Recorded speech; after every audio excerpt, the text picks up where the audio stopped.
Hello and welcome to this episode of web Majha. मी प्रसन्न जोशी. आजचा web माझाचा episode थोडा वेगळा आहे. तुम्ही शाहरुखचा स्वदेश पाहिला असेल.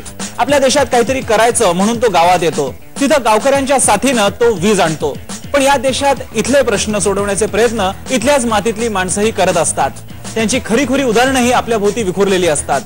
शेतीतल्या आपल्या मुलांशी इमान राखत आयटीचा वेध घेणाऱ्या अशाच एका शेतकऱ्याचा यशस्वी उपक्रम आपण आता पाहणार आहोत.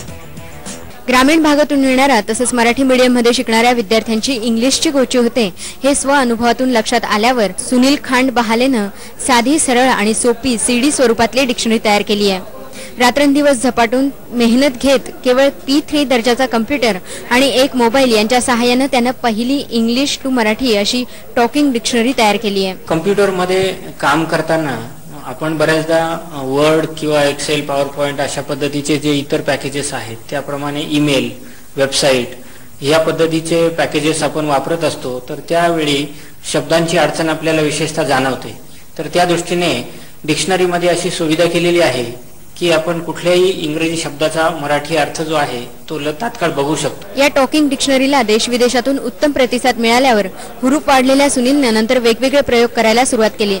तब्बल 4 लाख शब्द असलेली Marathi to English, English to Hindi, Hindi to English अशा विविध डिक्शनरी त्याने तयार केल्या आहेत. घरची 10 एकर शेती असूनही केवळ आईवडिलांच्या इच्छेखातर सुनीलने इंजिनिअरिंगचं शिक्षण घेतलं. आपल्या एकत्रित आणि मोठ्या आकाराच्या कुटुंबाचा उदरनिर्वाह केवळ शेतीतल्या टमाटे आणि भुईमुगावर होणार नाही हे लक्षात आल्यावर त्यानं स्वतंत्र मार्ग शोधायला सुरुवात केली. हे सर्व करत असताना सुनीलनं स्वतःचा असा खांड बहाले नावाचा फॉन्ट तयार केला आहे आणि www.khandbahale.com अशी वेबसाईटही लॉन्च केली आहे.